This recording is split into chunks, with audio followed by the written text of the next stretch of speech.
find other great podcasts like this one at podmoth.network. Has anyone been on the internet recently? Oh, I have. Have you heard of a website called FeedSpot? FeedSpot? Now that's an interesting website. What are they all about? What's FeedSpot, you ask? Well, let me go to their website. Honestly, I don't know what they're all about, but it seems to me like they're highlighting, like, podcasts. Yeah, it's like a podcast server thing. And we got featured, babies. We are number 10 of 15 best bone podcasts. This is fresh off the, like, podcast news station, July 10th, 2023. So, you know, I'm excited. I'm excited about it too. I have to say, I don't love how many orthopedists beat us out for the top. Agreed. And, you know, to be fair, I think we might not be in the right category because, like, this is a lot of, like, healthcare stuff. And we are just not healthcare. No, but we are firmly about bones. And, you know, those doctors can sneer down their noses at us all they like, but we're in there too, you guys. Yeah, so hop on over. If you Google FeedSpot 15 best podcasts. Bone podcasts, yeah. Bone podcasts, not best podcasts. You're right. That's too much. I would love that. God, I would love that. In olden days, a glimpse of femur was only for morbid dreamers, but you're not alone. Bring anything bones. Two goofy gals with deathly interest go on a skeleton inquest in your headphones. Anything bones. I'd be like, in whose world, but thank you. Top 15 bone podcasts on FeedSpot. Give them some traffic and give them some clicks. Yeah, maybe we'll get some orthopedic surgeons as listeners or something. I would love that. Or like orthopedic fans. I just imagine a little hand fan made out of bones. That sounds cool. My friend Claire sent me a thing on Instagram the other day. It was like a whip made of spine parts, like vertebrae whip. Oh, shit. The picture was convincing, but the post is no longer available, so I don't know. You gotta be careful sometimes on the old Instagram, because I saw this really cool, like, skull that had a bunch of, like, runes carved in it. It looked old and everything. Clicked on the thing. It was an art piece somebody made. I was like, that's cool, but I thought you were an artifact. I thought you were older than this. This is bad. I thought you were going to be my kind of interesting. Well, speaking of, should we dive into the bone pool? Sure. Head first. Hello and welcome to Anything Bones. I'm Sophie Intact Brain Schwartz. And I'm Caitlin Forgetful Heart. And this is the podcast where we talk about bones and sometimes forget to introduce our own fucking show. Well, we're so into the bones that we want to just get into it. Apparently, yeah. There's not enough coffee for this long ass day. Oh my god, yes. But let's get right the fuck into it then. All right. No time to spare, no dilly-dallying. We already talked about the hot listicle we were a part of. Do you want to tell the Portland listeners about an upcoming situation? Yes. My sketch comedy group, the Maple Daddies, is going to be in Portland, Oregon on July 21st to perform in, I think, the first show of Portland Sketch Fest at 7 p.m. at the Siren Theater. And you can find a link to buy your tickets at the Maple Daddies Instagram, which is at Maple Daddies. Oh, yeah, and you can bet your ass that I'll be there. Yeah, Caitlin's going to be there. There's going to be a lot of fun people there. We're performing with a group called Day Job, who is another Seattle staple. And our buddy Jordan Moeller, who was on the podcast way, way back, is going to be performing too. Gotta have him on again. Oh, yeah. Yeah, it's going to be a cornucopia of really fun. Also, Cam Wiley, who is Maple Daddy's festival friend now. He's from somewhere up in Canada, but we've seen him at several festivals. And I always love seeing him. It's fun to make an international friend. Yeah, international delight. He was so sweet to us when we were in Canada. He was our unofficial host. After a day of really stressful traveling, we rolled up to this mixer thing that they were having, and he turned around and was like, Maple Daddies! And we were like, oh my god, maybe we can do this. He knows our name. Let's go. Let's go. Let's fucking party. We're from the United States. We're from America, and sorry. Every time we said we were from Seattle, people were like, because we were in Toronto, people were like, what the fuck are you doing all the way over here? We're like, I don't know, comedy? You let us in. Why are you so surprised we came? Yeah, it's allowed. It was fun. It was really fun. Come enjoy the festival vibes in Portland, because it's going to be a nonstop party all weekend. Can bet your bottom dollar. In this economy, I don't have any bottom dollars to bet. Mm-mm. I just have bottom pennies, little butthole pennies. Well, anyway, this episode will come out a week before the show, so if you're a Portland listener, get your ass over to the Siren Theater on July 21st. Yeah.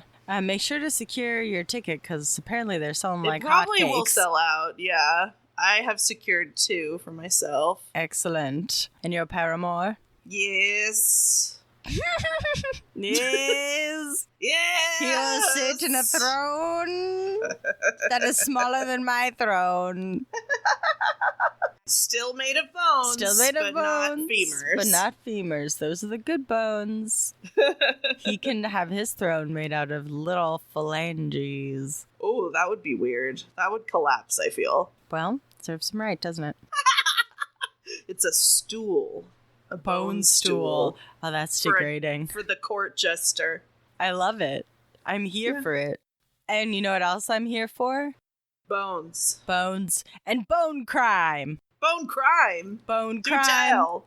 It's time for another bone crime. Crematory scandals, funeral homes. Why do you do the things that you do? It's bone crime for me and you. Bone crime! This is another installment of Bone Crime. Caitlin, as we know, loves murder, but I love the mishandling of corpses. Yeah. And I want to say I don't love murder. I just love to talk about it on our show. I know you yourself do not lust for murder, but you find the stories interesting. Oh, yeah, 100%. But the interest that I have is when someone is entrusted with a duty and they don't do that. They do something else. I've been watching a lot of true crime YouTube lately, and this woman who I think you'd really love, and any of our listeners I think would be into her stuff, her name is Danielle Christie, and she's British, and she does lots of great, very intriguing true crime stories that usually have some sort of taboo element to them.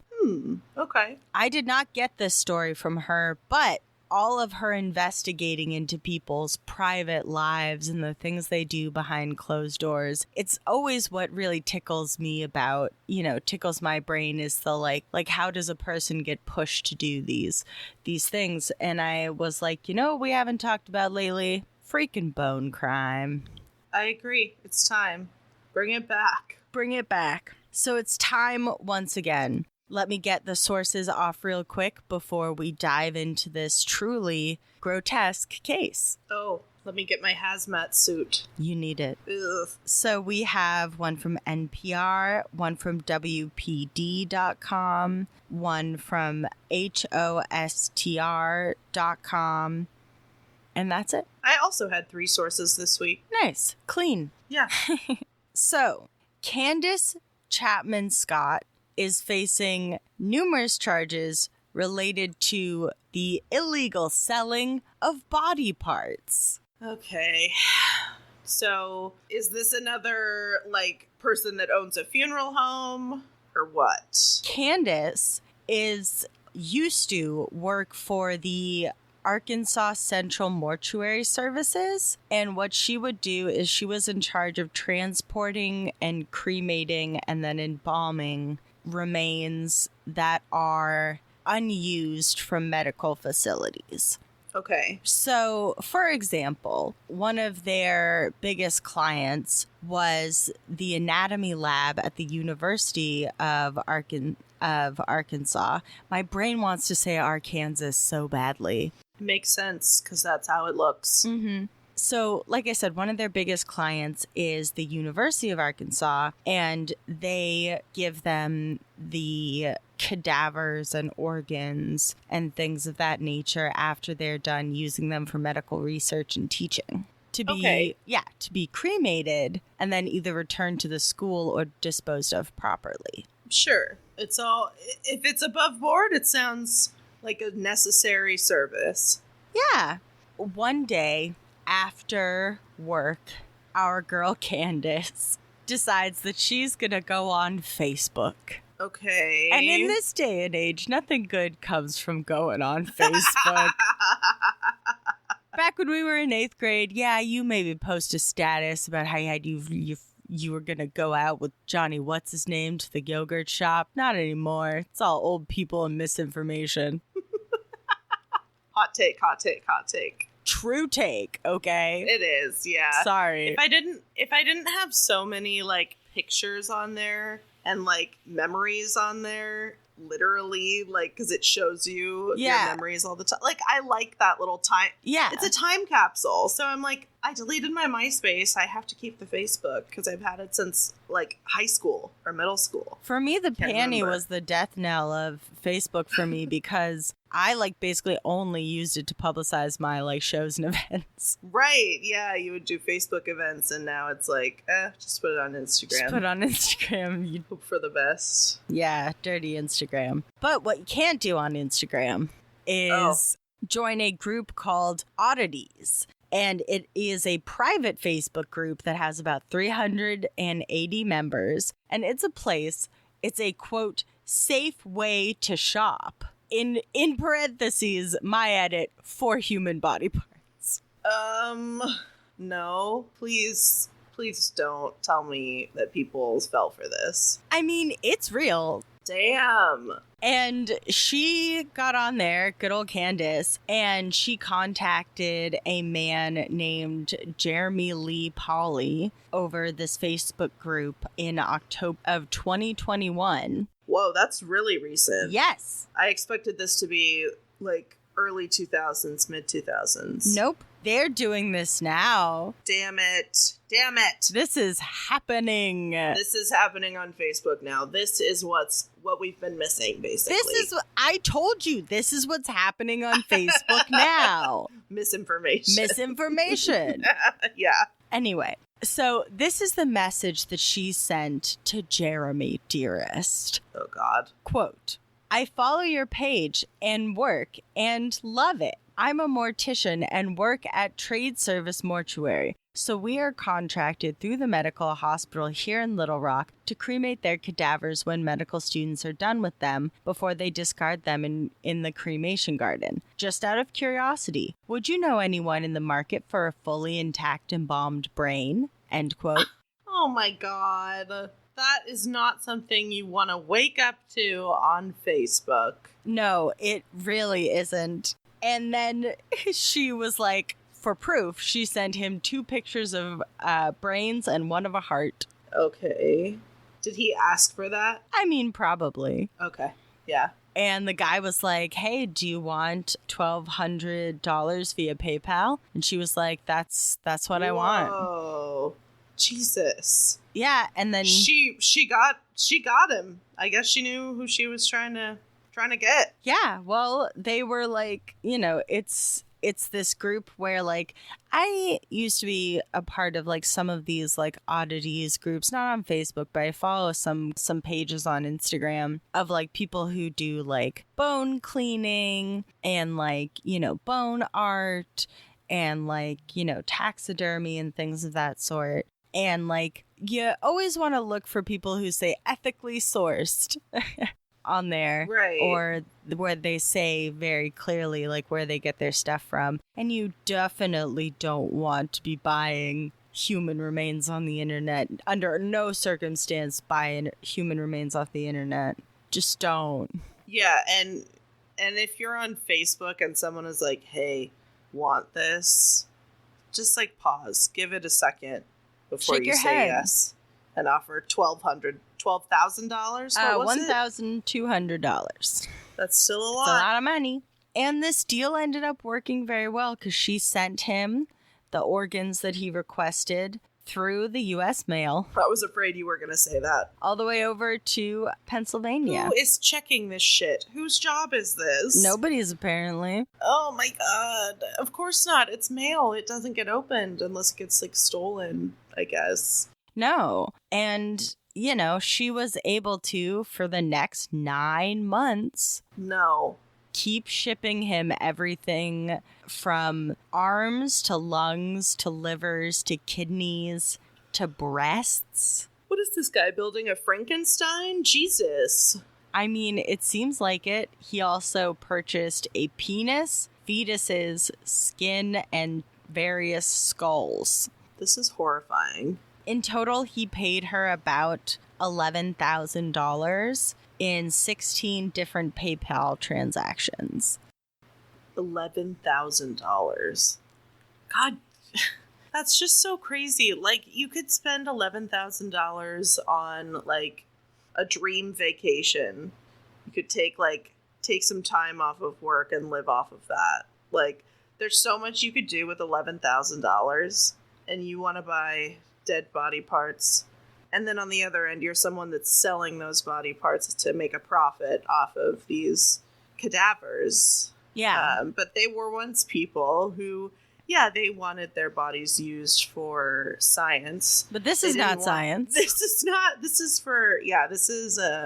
just for monetary gain for one person. And that doesn't, no. It's monetary gain for 2 people Uh-oh. because he's a quote-unquote preservation specialist and artist. So, Oh, so he's a It's- middleman? well, it's implied that he is going to make art with these human remains in some respect and then possibly sell this art. So, Okay.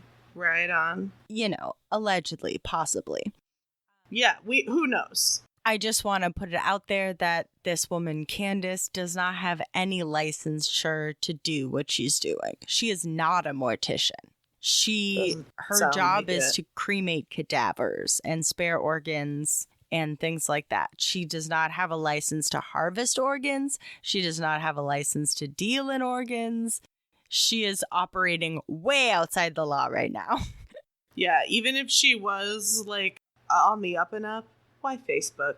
Like, shouldn't this be done over email? God. I mean, Or at least talk on the phone so there's no paper trail. Like, what the fuck? it doesn't matter how you do it because you're going to get found out either way because an anonymous caller reported plastic buckets filled with human remains. Mm-mm. So, of course, those were seized. Yup, I'm glad that's happening. Yeah, at Jeremy's house. And this whole scheme starts crumbling down, and both are arrested in their respective states because they're in 2 different states. And you know Wow. what that makes this? Federal. It's a federal crime. It's a federal crime. Watch out, world, it's a federal crime. You went between states and that was your bad. Now it's the government's problem. So Candace pled not guilty to 12 What? counts. Yeah, not guilty. She didn't do it. It's all in Facebook. We can see all this, Candace. Yeah, Candace, and you stole from your job. Like, it's so, how can you, okay, whatever. It's her right to plead not guilty, I guess. Yeah. Doesn't make sense. Some of the different charges that she's facing are conspiracy to commit mail fraud, conspiracy to commit wire fraud, conspiracy to commit interstate transportation of stolen property, and transportation of stolen property. Yeah. So nothing like disturbing a corpse or... No, Jeremy gets Anything. those charges. Oh, okay. Yeah, I guess that's... That's interesting, but okay. Right? Well, so he is charged with unlawful activities, abuse of a corpse, and 2 counts of receiving stolen property. Okay. So he gets the abuse of corpse charges, which is crazy because I want it to be her. It seems like of the two, I don't know. They both deserve it. They both should get it. Yeah. I mean, it means something so different in different states, so it's very believable that, like, it could apply to one person and not the other. Yeah, it could just be like a clerical thing. Yeah. One day I'll get my shit together to do a big thing on abuse of corpse laws, because, like I said, they're different in, like, every state. Craziness. And it just, like, the sentencing for it can be vastly different. But our girl Candace is facing 20 years on each of the 10 counts that she has, and then Yeesh. 10 years on the 2 additional counts. So she could face a lot of time for this. What is that, like over 100 years? Yeah, but she probably won't. Right. It's just a number that and then they decide they get out for good behavior. Mm-hmm. But yeah, continue. So Jeremy's Facebook page is still up and still selling human remains. Like currently? I did not check today, but Right. at the time of the writing of this article, which I believe was in May, it was. Damn. And he was at the time selling a human hand and a full set of human ribs, which he claims come from France. So I would not Okay. trust that. No, it's just too weird. Why? You just... Whatever. Some people never learn, I guess. But, the University of Arkansas was horrified by this. They were like, yeah, no, that's... Obviously, we're not down. Yeah, and they were like, they contacted the company, and the company was like, yeah, she's big fired. Sure, yeah. And the FBI have been working to identify who the remains belong to that were sold, because some of them were pieces of cadavers donated to the school, but there were some fetuses as well that were sold during this process. And so trying to figure out the best way to honor these remains that have been so greatly dishonored Right. is an interesting task to try to tackle, but the University of Arkansas has a very good track record for honoring their cadavers. They hold a ceremony once every year in remembrance of the people who donate their bodies to science. That's really cool. Yeah. I was not able to find Candace's trial started on May 30th of this year, 2023, if you're listening in the future. I have not yet been able to find her sentencing. So it's possible the trial's not over. Huh. But That's interesting. Or it settled and it didn't make the news? I don't know. possibly they settled out of court and so it's confidential because that happens a lot. Right. And I don't know what has happened to Jeremy and his wonderful Apparently Facebook page. Still selling shit on there somehow. But the moral of the story is, my bone-obsessed listeners, my bone-loving friends, do not buy human remains off Facebook. Please. No. If you take anything from this podcast, please let it be, do not buy human remains off of Facebook. It's a powerful message. Thank you. Spoken from the heart and Yeah. the brain and the skin and the skull. And all the guts. That I'd like to stay together. Yeah, and not be desecrated and have people's wishes be honored. We want that. And not having remains being sold for a profit. That's sick. It's sick. It's disgusting. Candace, I hope they throw the book at you. Yeah. Yeah. Well, while we find a book that's big enough to throw at Candace, here's an ad from a Podmoth podcast Enjoy. who we love. Yeah.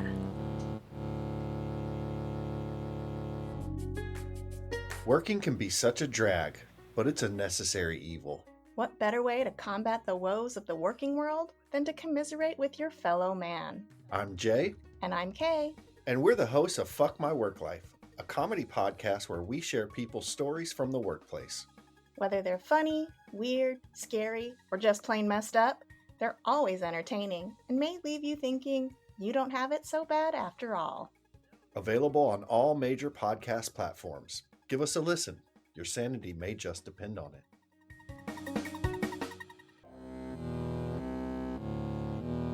Get back here, Candace. We finally found a big enough thesaurus to throw at you. It's the thesaurus or the atlas. Soph, come help me with this book. It's really heavy. I'm dragging it on the floor. Oh my god. While we're dragging this book, do you think you could tell me a story? Oh, yeah. Oh, she got away. Fuck. Oh, God Oh, damn well. it. yeah. Damn you, Candace. I hope she feels badly. You know what? I bet she does. All right, so my story today is a wild one. It's a little bit of a bummer too, but hopefully everyone likes these kind of creepy stories that we tell enough to just go with it. I'm along for the ride. Yeah. So I read an article from Medium, an article from findmyfamily.org, and the 23andMe blog. And the headline that really caught my attention on this one: 3 sisters accidentally solve 74-year-old kidnapping of a child. Whoa. Okay. I was like, let me read this article on Medium. Yeah. All right, it's 2017, and a woman named Audrey Bell, she is a mother of triplets, which is, Wow. wow.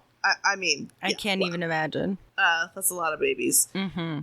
She lives in Long Island, and she gets a 23andMe test because she wants to figure out which of her triplets were identical versus fraternal, because I guess there was a mix of them. And so she gets the results a few weeks later, and she's able to answer her question, but it also has a breakdown of her ethnicity Oh, cool. and her heritage is what they call it.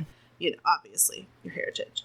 So she's mostly Southern European, which is okay, sure. But she is surprised that it doesn't say anything about Italy on her results, because her father, whose name is Richard Palmadesso, has always had this rich Italian ancestry and talked about Italian culture. So it's shouldn't there be Italian on this list? Excuse me, pasta sauce runs in my veins. Yeah. So Audrey tells her sister Cynthia and her other sister Stephanie about the results, and she's like, "Isn't this kind of weird, you guys?" She also tells her parents. So the one that no. she's like, where's the Italian ancestry, guys? And they're all just like, I don't know. And it's 2017. I remember getting these kits in 2000. I got one for my dad around this time, and I was like, yeah, this is probably pretty accurate, but there was a degree of not super, it wasn't perfectly accurate. It actually keeps getting more and more accurate as time goes on. And so maybe they just chalked it up to it's not able to be specific enough. For one reason or another, they didn't really pursue it any further. Everyone was just yeah, that's kind of weird. So a few months later, one of the other sisters, Cynthia, decides she wants to get her 23andMe results done too. And this time she opts in to view DNA relative connections. Ooh. Which is where it'll alert you if you have similar genes to somebody within some reasonable proximity. Oh. On her breakdown, it showed that she was Irish, Scottish, and Spanish. And she also matched with a man in Florida, 79-year-old Tommy Martin. Oh. So she's, just to review, she's not Italian. And she shares 22% of her DNA with this guy, Tommy Martin, who lives like across the country. She's in Long Island, he's in Florida. And because they share 22% of the DNA, it would be about what they would share with a grandparent or an uncle.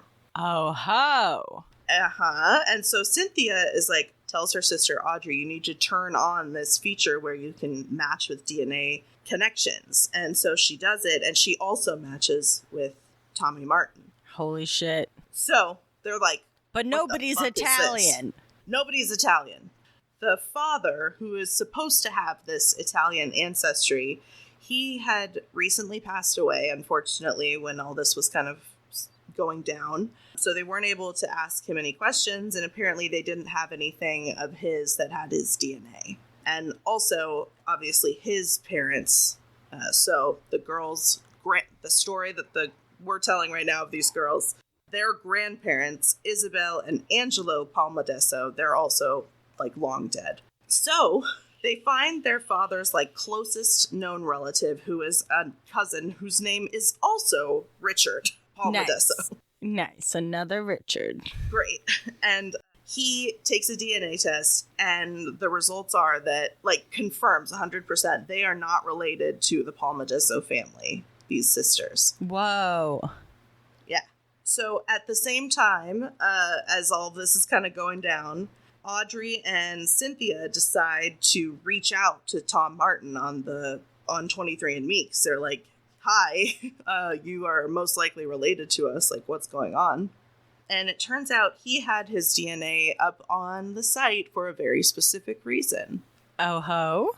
Tom had his DNA on 23andMe because he was trying to solve his little brother's kidnapping, which had taken place in 1945. Oh my god.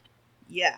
And, like, it sounds like Tom's dad had, like, tried to follow up on this case for years and years, and then Tom himself tried to follow up with police, but there were never any leads to this, like, little boy's kidnapping, so it just kind of went cold.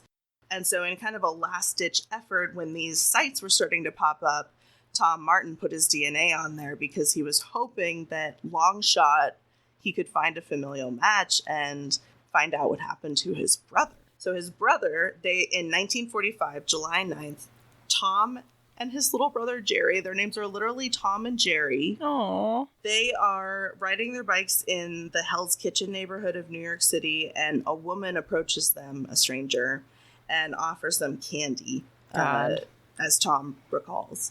Jerry went with her, and Tom, like, either waited for, like, at this place where they were playing, or he went home. One way or the other, Jerry was never seen again. Oh.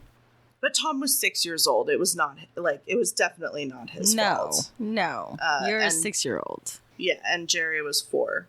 He was just about to turn 4. Aww. Awful. And they're running around playing by themselves. Yeah, it was the 40s. Yeah.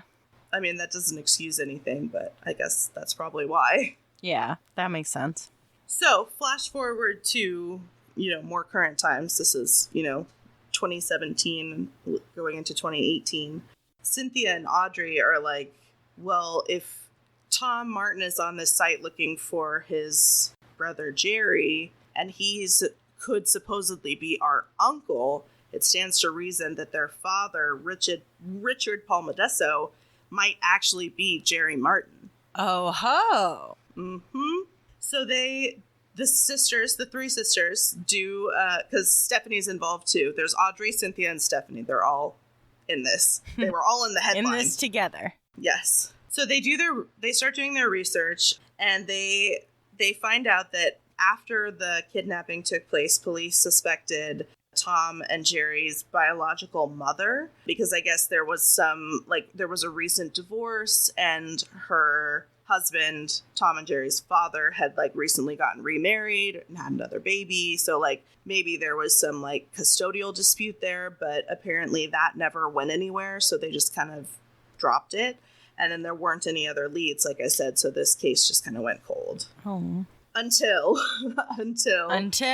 these girls, women, they're not girls, put their DNA into this website and matched with Tom Martin. It's the same guy. He's just Tommy and Tom in different places.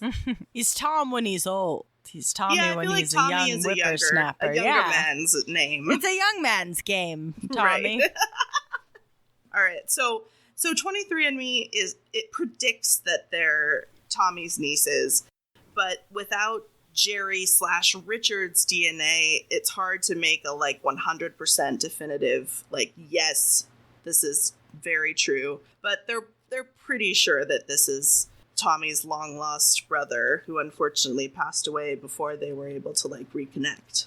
Oh, but that's So- amazing. I mean, yeah, he gets closure after 70 years, like the headline said. So what they think happened. There's no way to prove this, but here's what they think happened.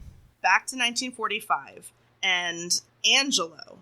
There's a lot of characters in this story, but Angelo is the supposed grandfather. Mm-hmm. He is serving in World War II, and Isabel, grandmother, is at home in Long Island, and she's in her late 30s, early 40s, and she has 1 or 2 children from a previous relationship, but she and Angelo didn't have any children.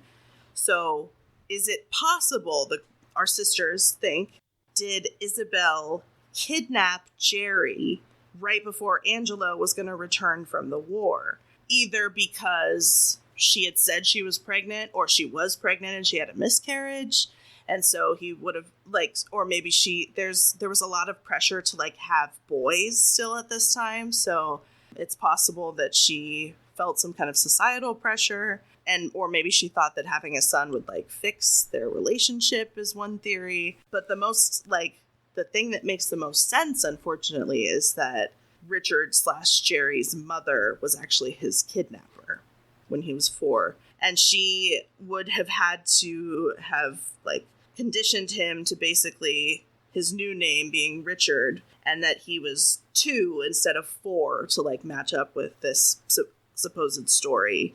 And unfortunately, Isabel passed away when Jerry/Richard was about 12 years old. So there's no way to know if she did that or not. And here's the interesting part. This is all interesting. I was going to say, this is the interesting part. This is a interesting part. Angelo sends Jerry/Richard away to live with a cousin, and his he's has nothing to do with him really anymore after that. He sends him away. Jerry/Richard goes to school, moves away, gets married, has his own family, obviously the sisters that are at the center of all of this. And he doesn't really have a lot of connections to his family. And his father dies when Jerry/Richard is in his mid-20s, and they hadn't spoken in years. So I have to wonder, and the sources point out, did Angelo know that Jerry/Richard wasn't actually his son, so that's why he didn't have any interest in taking care of him? I don't know. Maybe he sent something or figured something out. Yeah, who knows? Wow. So the same cousin, whose name is also Richard Paul Modesto, who is the only Richard Paul Modesto now. Now we know that it's actually Jerry Martin. I know there's a lot of names and people in this story. It's confusing. So Cousin Richard. Cousin Richard. He's the one who is alive in the story and gives his DNA to the sisters to prove that they are not part of the Paul Modesto family. He also tells them that he's pretty sure that everybody in the family knew that Jerry/Richard was not a blood relative, and that probably the only person who didn't know what was going on was Jerry himself. That's so sad. Right?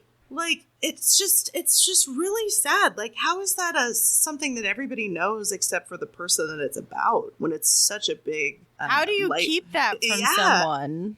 Yeah, so the cousin told the sisters, quote, that their father was treated like an outcast as a child. Isabel was distant and didn't let him speak at the dinner table.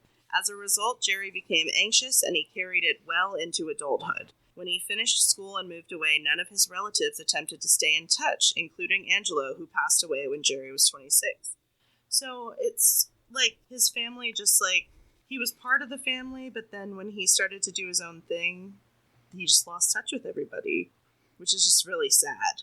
Just a very painful thing for me to think about. Well, it's sad that he was ripped away from his original family. Yeah. And then this yeah. new family didn't even seem to want him. Yeah, it's bizarre. So the good news in all of this, so to be clear, this is a theory. There's no way to actually know if this is what happened. But seems like a likely scenario given the timing of it.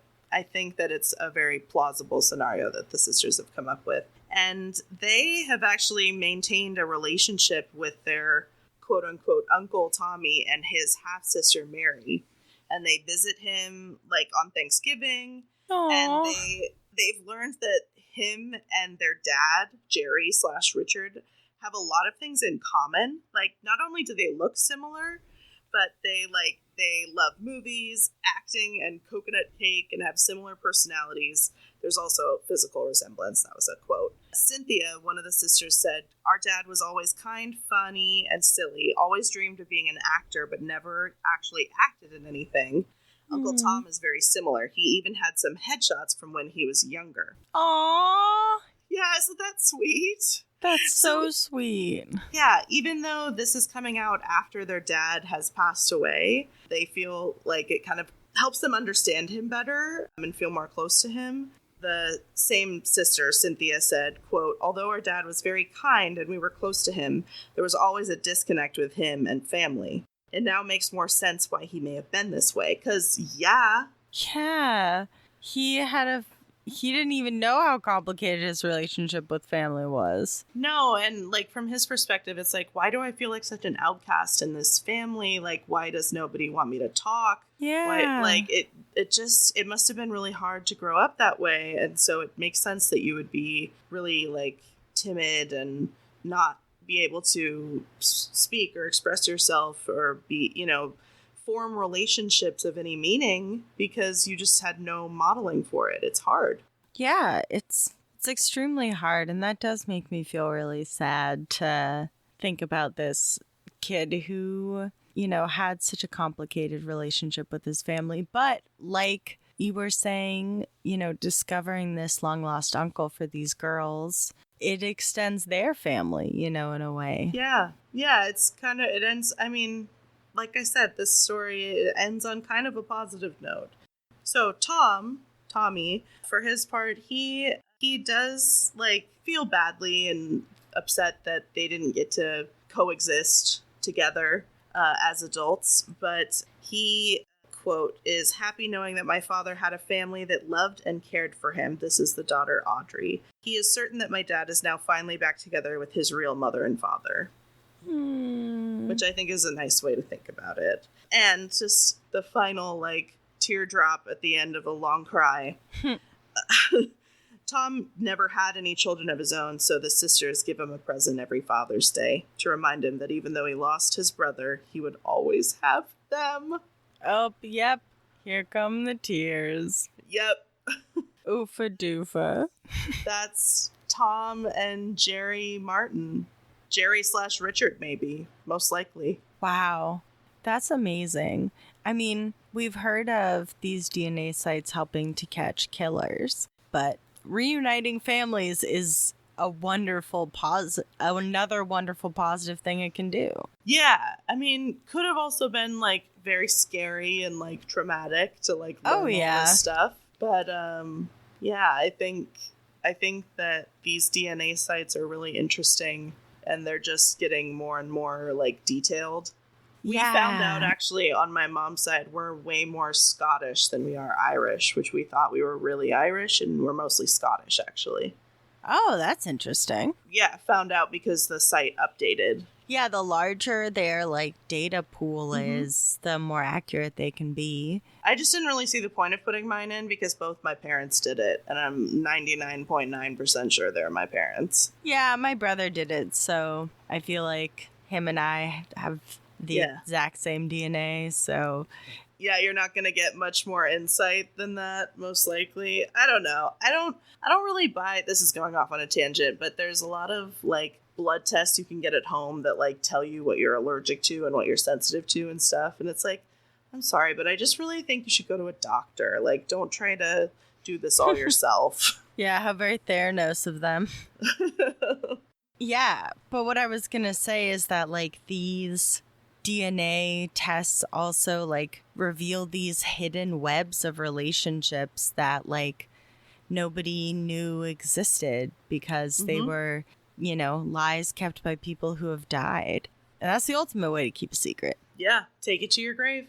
Yeah, but what I was going to say before I stopped myself was that, like, I read an article about how these sites have also, like, you know, exposed people, you know, being like, oh, well, you're not the father of, like, this child. Right. Or, like, Yeah. oh, like, so-and-so is not really your mom or dad. Yeah. You may not like what you find out. Exactly. It's a bit of a monkey paw type situation. It is. Yeah. It's a mind fuck. It's a mind fuck, but for these sisters, it turned out well. Yeah. They got an uncle that they didn't even know they had. He got some nieces and some closure about what happened to his brother. Yeah. Yeah, I think it was the best possible outcome for the situation. Agreed. Well, that concludes our podcast. When you go and review our podcast on Apple or Spotify or any other place, it makes our day. Yeah, we can see them. We love it. So if you haven't already, we would really appreciate some love on the reviews to get, you know, to get us out there, get our name in the headlines. Yeah, get us to 9th most bone podcast on the internet. Yeah, what the fuck? I actually think we could have been better than number 10, but okay. I mean, it's whatever. Those orthopedists can rest on their laurels for now, but we're coming to break their patellas, and they know where that is. Yeah, definitely know where that is. Anyway, have a great rest of your week, fam. Thanks so much for listening and for telling friends about the podcast. We'll be gone next week Yeah, for Portland Sketchfest. Sketchfest, but you can catch our bony antics here the week after that, most likely.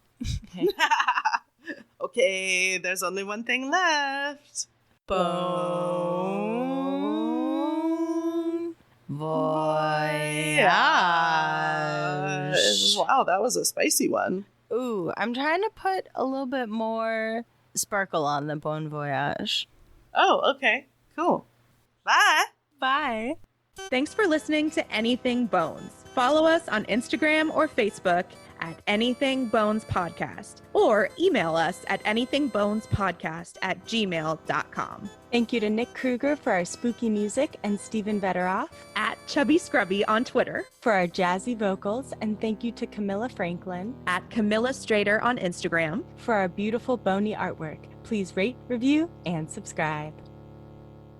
Oh, there's the small cat, She's really washed out, but Yeah. she's there. the star of the apartment complex. Yeah, Ginger. That's what they call her? That's what somebody calls her. Some guy stopped me in the parking lot one day and was like, "Hey, are you in such and such apartment?" And I was like, "Where is this going?" And I was coming out of that apartment, so I was like, "Yeah, why?" And he was like, "Oh, my daughter has named your cat Ginger. She loves her." Aw, that's the sweetest thing. Yeah, but maybe put this at the end. Don't put this at the top. The mini talk has started a recent episode, so I don't want people to think that's all I have in my life.